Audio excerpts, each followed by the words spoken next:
Hello. Okay, so accurately graph the function. On the set of axes below, use an appropriate scale to include both intercepts and the asymptote. In other words, make sure you include the asymptote and make sure you're counting by the right thing. So before you can even start deciding a scale, you need to go to your calculator and type that in. So log base 3 of x plus 2 minus 3. Sorry, I forgot what it was. Now I go there and I can see the equation. I'm going to just get it out of the way there. Obviously, we're way too far over to the left, so I'm going to change this to like -3. I'm going to keep that where it is. I'm going to change this to 20. 20 isn't far enough. 20 is too close, so I got to go back around. I'm just pressing tab.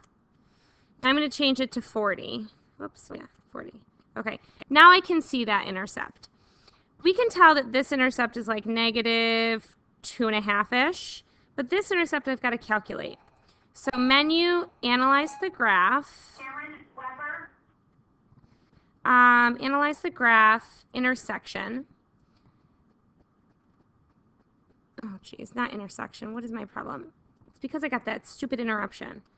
So, menu, analyze the graph, 0. Hello, Newman. Yeah, okay. 25, 0. So, looking at this, not that, looking at this, I need to go up to 25. I only got 10s here. So I could count by 2s. That gets me to 20. Darn it. I could count by 3s. That gets me to 30. But then 25, 0 is a weird point on my graph. So I could count by 5s. That might make my life easier. So I'm going to count by 5s on the x-axis. And I'm going to keep my y-axis as counting by 1s. So my asymptote is at -2. So at -2, so that's not even a half of a space. That's my asymptote. We said the y-intercept was like -2.5-ish. All right. We know counting by 5s, our intercept is 25, 0. So 5, 10, 15, 20, 25, 0. And now I just need to get a couple other points. I know that the asymptote is going to come along, or the graph is going to come along this asymptote. But I want a couple other points to help me out. So Control T. Let's see. Maybe at 10. 10 is like -0.7. So let's see. 5, 10, -0.7. All right. And let's get a point after the 25. So let's maybe 35. 35 is 0.2. 40 is 0.4. 45 is at a half, so maybe I'll use that one. Okay, so 25, 35, 45, wait, 25, 30, 35, 40, 45 is at about a half. So my graph comes up and turns and comes slowly up here. Okay. So yeah, I labeled my graph. This is x equals -2 is the asymptote. I have a good scale. I have the intercepts. I plotted some nice points. I'm proud of myself. All right, on to number 2. Number 2 says accurately graph this function on the axes below. Now this time I didn't give you any, it says on the axes, on the grid below. I'm not giving you any axes to start, so you've got to figure out what this graph looks like at first. So let's figure this out. Let's go here, clear out what we have. 2 to the x plus 5 minus 8. Okay, whoa. So clearly we're mostly on the left-hand side here. And I have to go down to -8 because my asymptote for the exponential is going to be down at -8. So I'm actually going to get rid of my label. I'm going to change this to -10.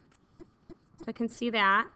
Now, obviously my intercept I can't see, so I'm going to try 20. Still not high enough. Try again.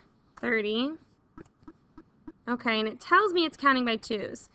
So 2, 4, 6, 8, 10, 12, 14, 16, 18, 20, 22, 24. Looks like is my asymptote, yeah?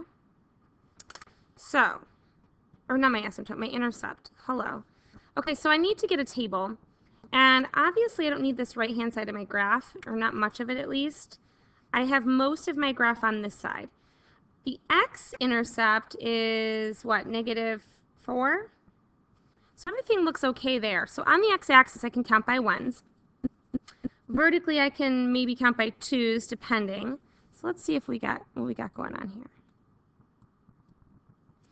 So this is a 20 by 20 grid. So if I go from -10 to 30, counting by twos, that's 40 spaces. And that works out, right? So let's see here.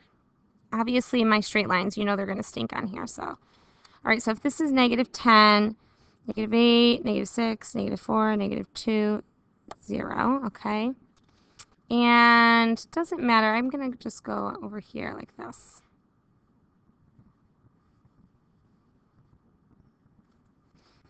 All right, now you know mine can't be straight. You get to use a straight edge. The computer limits me here. G of x, this is x. Okay, so my scale up in the corner, vertically I want to count by twos, horizontally I want to count by ones.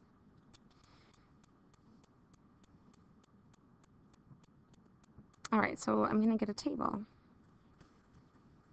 Control T. I'm going to go to the negative end. Yeah. So -5, -7. Okay.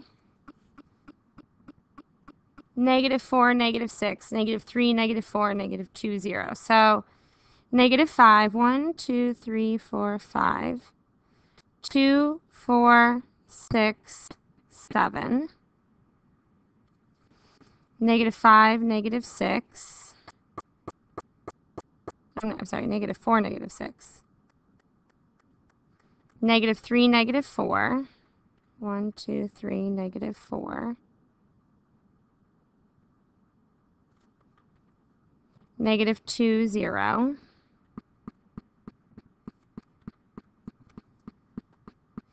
-1, 8, 0, 24. 2, 4, 6, 8. 10, 12, 14, 16, 18, 20, 22, 24. And then the next point is 156, so that goes way off my graph. At -8, we have an asymptote, so 2, 4, 6, 8. Make it dotted. Y equals -8, asymptote. So we know that our graph is going to come up and go to infinity.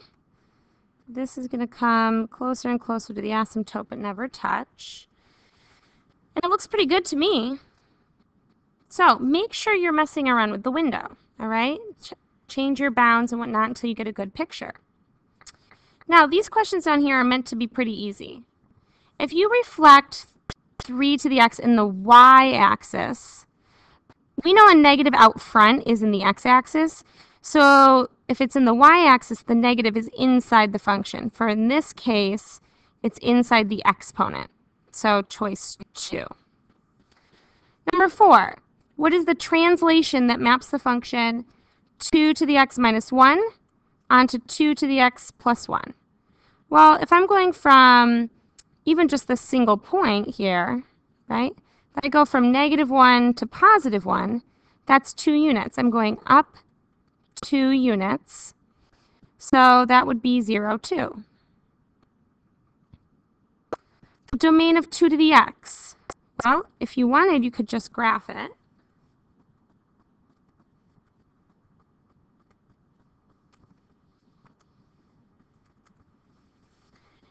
negative infinity until positive infinity. So all real numbers. What is the domain of 3 to the x minus 1? Still exponential.